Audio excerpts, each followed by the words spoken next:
안녕하세요. 안녕하세요, 교수님. 네.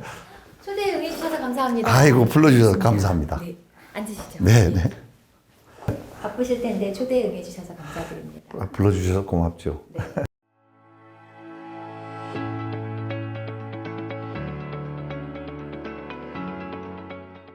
(80년에서) 벌써 43년이 네, 됐는데요. 네, 그동안의 교수님 내면에서도 광주에 대해서 많은 것이 덧입혀졌을 것 같아요. 네. 5월이 되면 어떤 느낌이 드시나요?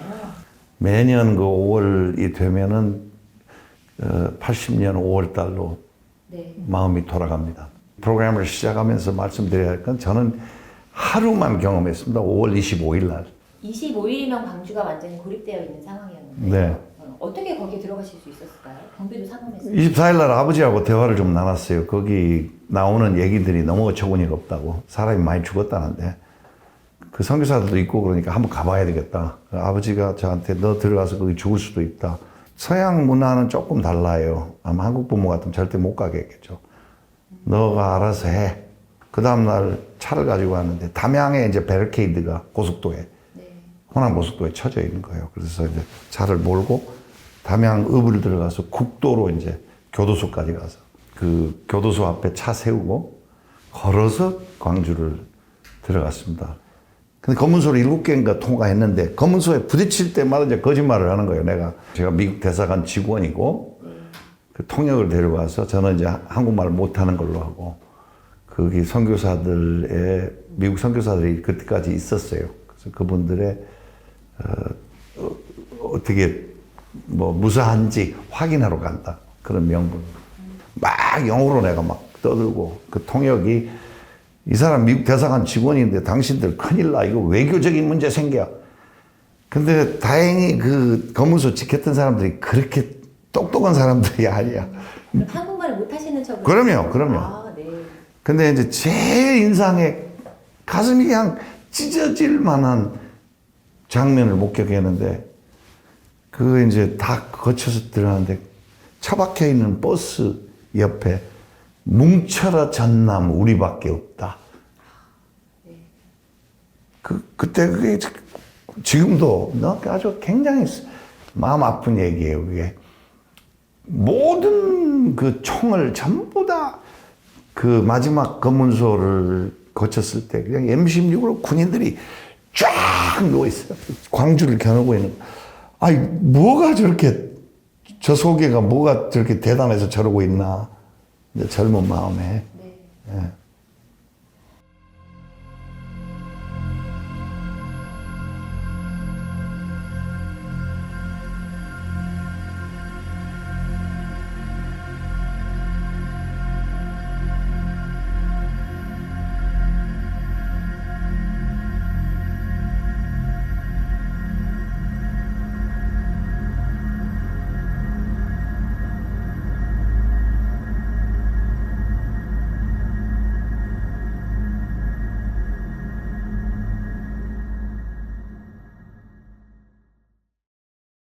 광주역을 통해서 이렇게 도청으로 돌아갔는데 굉장히 정리가 돼 있고 조용했어요. 차량이 안 다니고 오토바이하고 자전거가 다니고 그게 놀랍게도 아직 전두환 대통령이 안 됐는데 네. 전두환에 대해서 아주 격렬한 글이 많이 써 있었어요. 그리고 이제 제가 그걸 읽으니까 이제 같이 간 서울대학교 친구가 빨리 가자. 좀 분위기가 안 좋다. 얼굴이 이제 미국 사람이니까 이제 좀 그런 거. 근데 전혀 위협감을 느끼거나. 광주 자체가 거대한 도청 앞에 가니까 장례식이었습니다. 나이 좀 드신 여자가 마이크를 잡고 오열을 하는데 아들 죽은 사람이에요. 그러면서 폭동이다 이런 웃긴 얘기고요.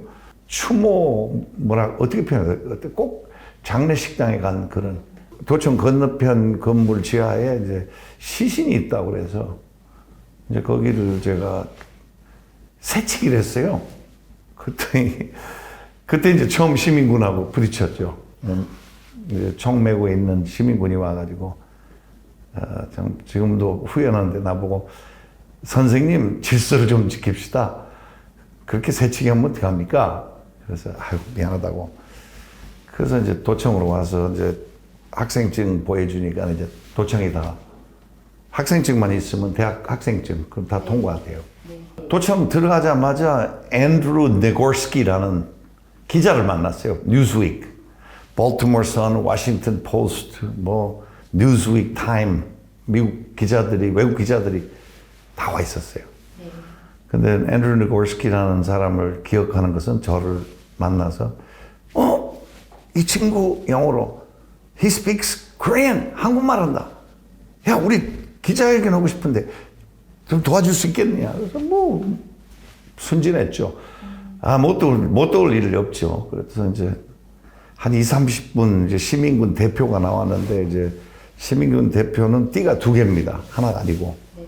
시민군은 이게 하나인데 그 사람은 나와서 젊은 제가 그때 더 어렸죠. 저는 학생이고 그분은 30대.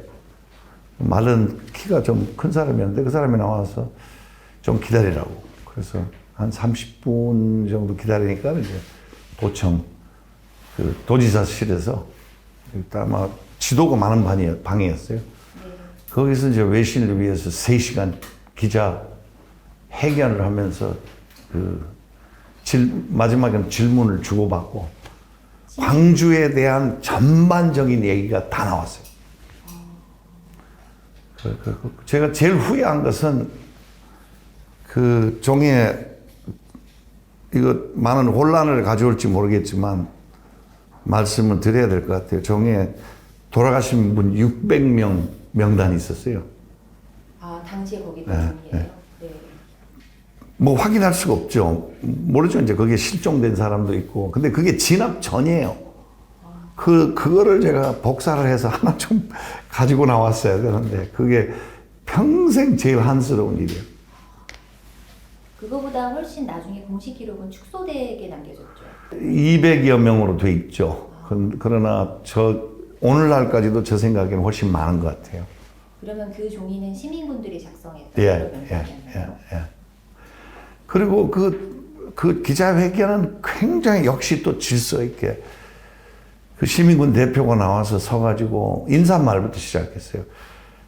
이제 오래됐기 때문에 다 내용은 기억을 못하지만은 북쪽을 향하고 있는 총이 우리를 지켜주는 총이 왜 총대를 우리한테 돌려서 우리를 죽이는가 이해가 안 간다.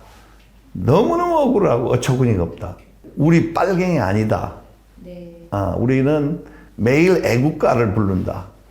그리고 아침에 반공산주의 구호를 외치고 우리 시작한다. 우리를 자꾸 무슨 사상범으로 자꾸 만드는데 우리 대한민국 애국가 부르고 시작한다. 처음 이제 성무관 거기 들어가서 시신 몰라다가 새치기해서 그 시민군이 뭐 질서 지키세요. 그런 좀 창피스러운 일을 당했고 두 번째 제가 꼭 말씀드리고 싶은 게 무전기를 고치고 있었어요. 중년 남자가. 이거는 배터리가 없는 거야. 그러면서 그 학생 보고 학생이 알았습니다. 가서 그냥 달라고 하면 줘요. 그 어른이 절대 안 돼. 아무리 지금 급박한 상황이더라도 자기 모자에서 5,000원짜리를 꺼내더라고요. 그걸 학생한테 주고 돈 주고 사. 안 돼. 둘이 이제 약간 논쟁이 벌어졌어요. 아무 가게나 가서 달라 그러면 그냥 줍니다. 아니야. 그렇게 하면 안 돼. 꼭 돈 주고 사. 그 다음에 이제 저를 이제 마치고 저 숙소 뭐 식사 준비를 다 해놨어요. 내일 또 통역해달라고. 그래서 같이 들어간 친구가 걱정이 돼서 오늘 나갔다가 내가 그 다음날 돌아오겠다. 네. 그 다음에 제가 이거 들어오면서 보니까 전부 M16을 겨누고 있는데 광주를 향해서 당신 말이야. 당신 자기 이름은 안 가르쳐줘요. 성균관 대학생인데 광주 출신이야. 너 그냥 포교 가라. 이거 진압이 내 눈에 빤히 보이는데 다가올 텐데. 선생님, 저희들한테 그런 얘기 하지 마세요. 여기 남아있는 사람, 갈 사람 다 갔습니다. 친척이나 가족, 친구가 죽은 사람들이 도청을 끝까지 사수할 겁니다. 우리는 안 갑니다. 얼마나 내가 날씨 뜨거웠는지 미안하고. 그래서 이제 뭐 차를 준비했다고 그래요. 외곽을 나가는데. 근데 왔는데 그 군용 트럭이에요. 근데 13번을 그려놨어. 이제 번호는 다 무시하고. 네. 13번. 그래서 속으로 내가, 야, 영어로, 미국에서는 13번이 굉장히 재수없는 번호예요. 그래서 그 차를 타고 나가는데 가다가 또 산모를 만났어요. 산모를 만났는데 그 산모가 더 급하죠, 우리보다. 네. 진통이 와.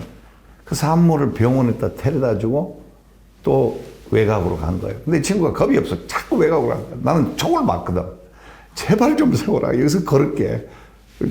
막 총격이 올 것 같은 그런 기분이에요. 근데 이 친구는 그냥 뭐 막무가내로. 그래서 설득해서 좀 일찍 내려서 이제 걸어서 나갔죠. 그런데 당시에 그 통역하셨던 그런 내용들이 국내에는 전혀 전달이 안 됐었죠. 하나도 전달 안 됐죠. 근데 이제 미국 대사관에 이제 아버지가 이제 광주 끝나고 왜 다시 안 들어갔냐. 미 대사관에 가서 네가 본 거를 다 보고해야 돼. 우리 아버지는 진주만 폭격 세대예요. 정의, 진실.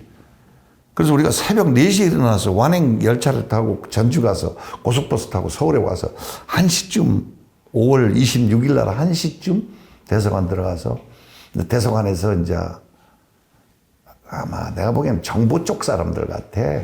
정치과라 그러더만. 그런데 아이, 정치과 하면 좀 냄새가 나죠. 이? 거기서 또 한 3시간 설명을 했어요. 내가 보고 느낀 게. 그리고 그 사람들 구해달라. 그 사람들 제3국으로 좀 옮겨달라. 일본이나 그 광주 그 미군 병장에 있으니까 비행기 하나 띄워서 데리고 가라. 이 그만 학살 그만. 근데 이제 그게 또 뉴스가 또 나왔어요. 하루 지났는데 그래서 밤 11시 내가 전화했어요. 대사관에. 학생들이 중재를 요청한다. 아 이거 서류를 받은 글이 없다는 거야. 참나. 그 상황에서 어떻게 서류. 그래서 내가 내일 들어가서 받아줄게. 그래가지고 새벽에 일어나서 서울 남부 제가 말죽거리에 살았어요 그때. 그래가지고 이제 터미널에 강남 터미널에 버스 타고 새벽에 나가는데 이제 뉴스에서 광주가 진압이 되어버렸다. 끝났던 거죠. 그날이 이제 한 3일 5월 말에 진압이 됐죠. 그래서 이제 끝나버렸죠.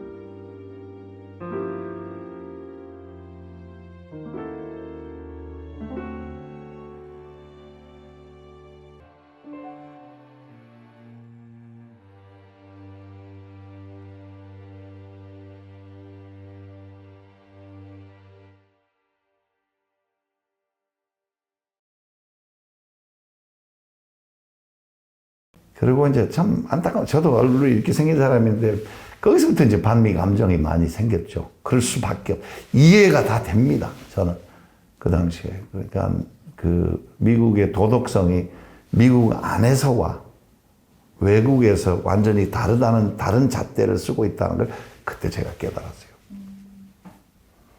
그 결혼도 일찍 하게 됐고 그것 때문에 모든 인생이 급해졌고 네.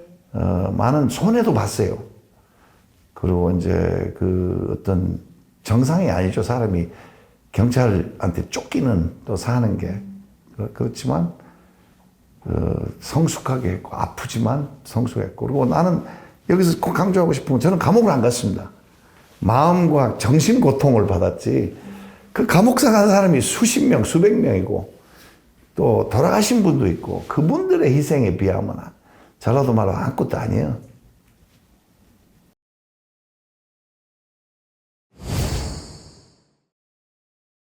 아마 시청자들이 궁금해한 것은 이제 또 그 간첩이 뭐 북한 간첩이 제가 북한을 많이 다녀온 사람이에요. 거기에 북한이 내려와서 주도를 했다 하면 저는 죽었습니다. 첫째. 아주 간단한 논리예요. 살 수가 없었죠.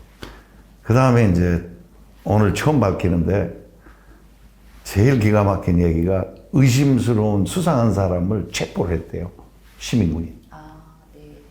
백기를 들고 나가서 군인들한테 서로 맞서고 있는 군인들한테 백기 들고 가서 그 사람을 넘겨줬대요. 이 사람 잘 조사 좀 해봐라. 이 사람 뭐 심상치가 않다. 우리가 해봤는데 정말 이상한 사람이다. 시민군도 확실히 인식하고 있었던 거네요. 예. 자기들이 그러니까. 하고 합작했다는 의심을 받을 수 있다. 그러니까 이 프로그램을 본 사람들이 이제 그 무슨 북쪽의 연류설이 얼마나 논센스인지 그거는 좀 짚고 넘어갔으면 좋겠어요. 네, 네. 당시에 도청에서 만나셨던 시민군이라던가 아니면 보초를 하셨던 분, 아니면 외신 기자분들을 이 광주의 민주화 운동이 끝난 다음에 사시면서 만나신 적이 있으신가요? 한 명도 못 만났습니다. 외신 기자들은 다 한국을 떠났고, 네. 아마 제가 만난 사람들이 거의 죽지 않나 싶은데요. 왜냐하면 아주, 그 사람들 말에 의하면 우리는 끝까지 도청을 지키겠다. 그 진압하면서 사람 많이 죽었잖아요. 네. 예. 근데 여자친구 번호가 있었어요. 저를 보초섰던 성균관생. 예. 자기 여자친구 번호를 적어주면서 무사하다는 걸 나가서 전화를 좀 해달라. 네. 그때, 그 당시까지 하셨어요? 했죠. 그냥 알려줬죠. 전화를 해서. 근데 뭐, 그 이후에는 그 전화번호도 잊어버렸고, 뭐, 확인을 못 했죠.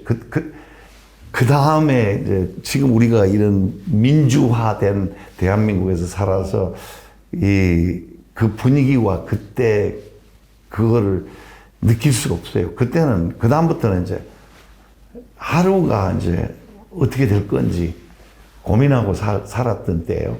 네. 너무 살벌했습니다. 오늘날 오해를 받은 게 더 폭동설을 많이 그때 이제 전두환 정권 때 유언비어라는 말이 사실이에요. 거짓말이 진짜고 진짜가 거짓말이고 이렇게 된 겁니다. 가슴 아픈 일이에요. 에스컬레이션 불필요한 일이었어요. 그거 그렇게 과격하게 진압할 필요가 없는 일이에요. 그러니까 오늘날 제일 아쉬운 게 결론을 짓는다면은 그 오해받은 게 광주의 그 희생을 2번 주는 거예요. 예, 사람을 2번 죽이지는 못하지만 그 광주 정신은 훌륭한 거고 우리가 나라를 세운 이승만도 있고 또 그 경제를 만든 박정희 대통령이 있는데 광주 때문에 대한민국이 튼튼한 민주주의가 된 거예요. 이제는 그렇게 못해. 네. 절대 돌아갈 수가 없어. 광주 전으로. 그걸 가지고 광주 시민들이 굉장히 자부심을 가져야 돼요. 김대중 대통령과 아까 만나셨다고 말씀하셨는데요. 김대중 선생님은 어떤 스승이에요. 94년도 정계를 다 은퇴하고 우리 형한테 얘기해서 내가 꼭 독대를 하고 싶다. 한 번 그분을 만나고 싶다. 1대1로. 그래가지고 이제 94년도에 딱 만나는데 그때 이제 정권 그 선거에서 안 되고 이제 집에 계실 듯. 근데 앉자마자 김대중 선생님 보고 선생님! 박정희 대통령은 돌아가셨지만 전두환은 살아있는데 왜 보복을 안 합니까? 굉장히 격한 말을 제가 했어요. 그걸 왜 그때 이제 반말을 했어요. 그 녀석을 가만히 놔두냐? 그 사람 죽이는 미소 활짝 웃으면서 뭐 손자 보듯이 나를 보는 거예요. 인 원장 보복이라는 것은 무슨 것이요? 맨델라 인생을 봐야 돼. 그래가지고 맨델라 강의를 30분 들었어요. 백인들이 그렇게 맨델라를 괴롭혔는데 감옥에 넣어서 30년 이상 살았고 나와가지고 보복 하나도 안 하고 그렇게 살아야 된다. 그래서 참 훌륭하다 했는데 98년에 이제 껑충 뛰어서 대통령이 된 거예요. 네. 그래갖고 이제 막 경사죠. 그래가지고 이제 여의도의 BIP석에 딱 가문의 영광이죠. 그게 근데 아니 머리 벗겨진 사람이 들어오더란 말이에요. 거기서 내가 저 사람이 왜 여기 와 있어? 옆에 보니까 노태우 대통령과 있고 아주 난 격분을 했어요. 마음속에 왜 이 거룩한 장소에 저 사람들 내가 참 미성숙한 거예요. 야, 저 어른 대단하구나. 저 사람들 포용하네. 북한을 다녀오기 이전 아닙니까? 취임식 때 내가 이야 저 사람 노벨상감이다. 훌륭한 사람이다. 말로만 나한테 맨델라하고 보복이라는 것은 못 쓴 것이요. 이 얘기를 한 것이 아니라 저 사람들을 끌어안구나.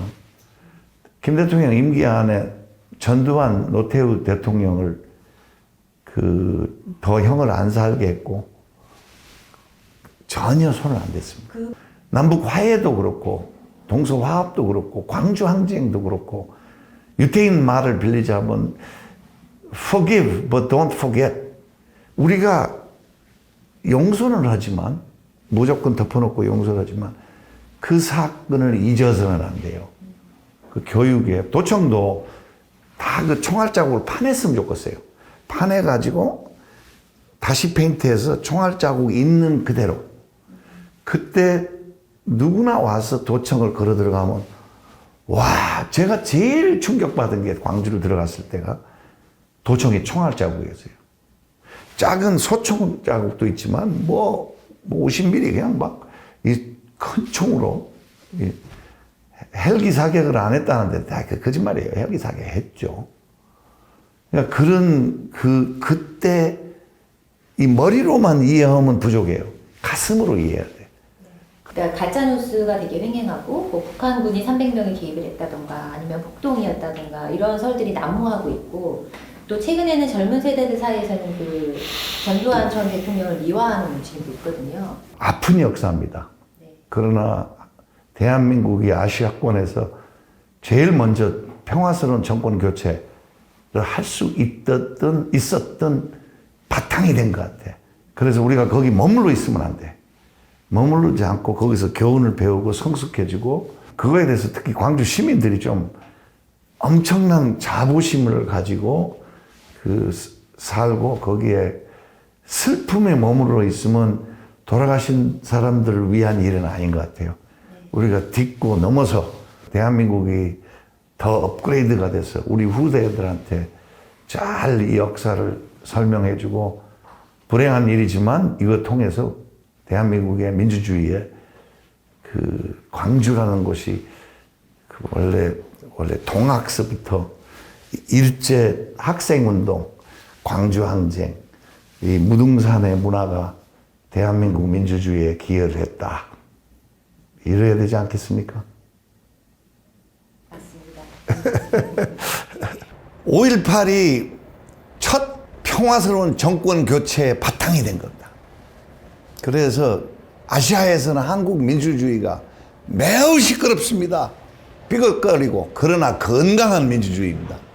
5.18이 그 기초가 됐습니다. 그래서 젊은 사람들이 5.18을 꼭 알아야 되고 또 5.18에서 무슨 일이 일어났는지를 듣고 배워야 됩니다.